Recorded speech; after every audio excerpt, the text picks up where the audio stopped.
This is our 9th annual property conference. Great to see the turnout. It gets greater each year, more people attending. The word's getting out, that's fantastic. Probably not quite so many people as at the Adele concert, but on the other hand, it'll be easy to get on the tube when we've finished. 2016 for HB was another highly successful year. We grew 16%, welcomed 18 new people into the business. So that's a fantastic result for us. Got Robert Suber, who joined us in the West End as a partner, with his very quickly formed team of Sam Woodison and Kelly Morris, and they focus on the retail and leisure property market highly successfully, and that team has managed to bring in some high-end retail names for us to add to our client portfolio, which is fantastic. Arthur Bing Nelson joined the private client and wealth team. For those of you who are a bit worried about investing in bricks and mortar, I'd say that Arthur is a specialist in fine art law. So if you want to actually invest in a bit of fine art, he's your man. Hussein joined our property development team, which grows from strength to strength each year. And Paul Green joined the litigation team in the West End. His specialism is bankruptcy and insolvency. My view is that may be a growing market, unfortunately, in the future years. Right, a year on from the last property conference, there's been a huge change for UK PLC as I see it. We've had this continued uncertainty over Brexit. Is it going to be a soft Brexit, a hard Brexit, or no Brexit at all? But whatever it is, uncertainty is the name of the game. And of course, politically, we've had this general election with an outcome which nobody really predicted. All I can say is that the current occupant of 10 Downing Street, who's paid £1 billion to remain in occupation, clearly has confidence in the property market. The economy aside, you've probably been seeing more regularly issues around cyber attacks. This has become certainly a global phenomenon over the last 12 months. And those are becoming more of a problem for all businesses, and particularly the legal profession is subject to incessant attacks from criminals. In the first 4 months of 2016, £2.53 million was lost to cyber fraud at law firms. That was a 40% increase in the year before, in 2015.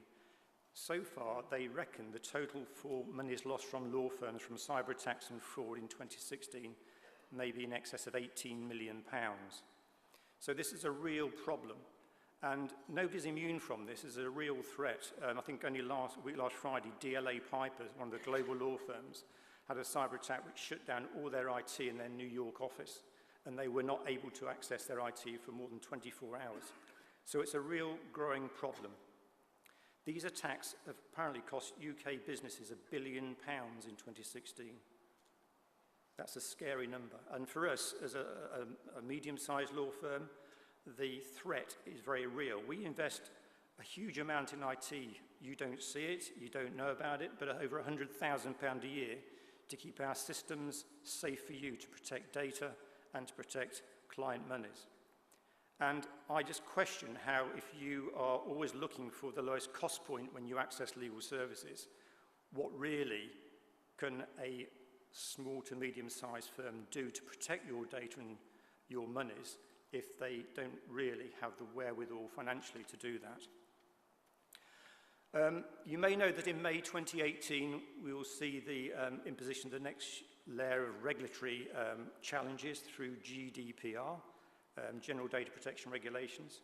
That's coming in May. It is a big change, and it will affect all businesses that control or hold any data for their clients or customers. I can tell you how scary it is, and there's a few statistics for you. In 2016, the Information Commissioner's Office imposed fines totalling £880,500, 880,500. If those same fines were imposed under the new regime, they would have totaled £69 million. It's a scary figure. TalkTalk, which we all read about last year, were probably the biggest name who were fined for security failings, allowing access two hackers to their client database and customer database. They were fined £400,000, the biggest fine last year. Under the new regime, that would be £59 million. If you think you're not ready, and trust me, I've spoken to lots of clients who'd never even heard of it, let alone being ready, we have an expert in our West End office, James Oxley, who would be pleased to help, or Jamie Abrahams, our IT and Operations Director, will be happy to give some guidance on that. But for me, it is a real threat. The other issue for most of us, we see a lot about it at the moment, is that artificial intelligence, that's not legal speak, that is what we're going to be facing going forward. 2017 is the year that Harold Benjamin will be investing for the first time in AI and in due course in synthetic intelligence. That's not to say that people are not very bright in Harold Benjamin, it's just the fact that it's where the future is going. Would you believe that there are now, in law firms, people are employed who are data scientists, knowledge and process engineers, and machine learning experts? Not the sort of job description you would expect to see in a law firm, but that is where we are today and where we're going. If you really want to stay ahead of the crowd, think about this. In the United States, Stanford University no longer offers straightforward law degrees to its students. You have to take a law degree with a computer sciences degree combined, because they think the use of computer programming, algorithms, and anything to do with IT is where the future is. Surprisingly, there's a firm in America already called Robot and Huang. A bit tongue-in-cheek, but you can see the point. It's all in the name. Who would have thought that in 2017 you've already seen Ocado delivering shopping to their customers in driverless vehicles in the southeast of London? These are the events of now, not the future. It's already happening, and we have to move with the times, and that's what we are, Harold Benjamin, are doing. It is a surprise to me that when you see that Rio Tinto runs some of their massive mines with driverless vehicles, you pick up the Evening Standard and read that RMT are having another strike to protect the jobs of people who open and close doors on trains. Isn't the reality they should be protecting the jobs of the drivers? Because ultimately, they're all going to be under threat in the not-too-distant future.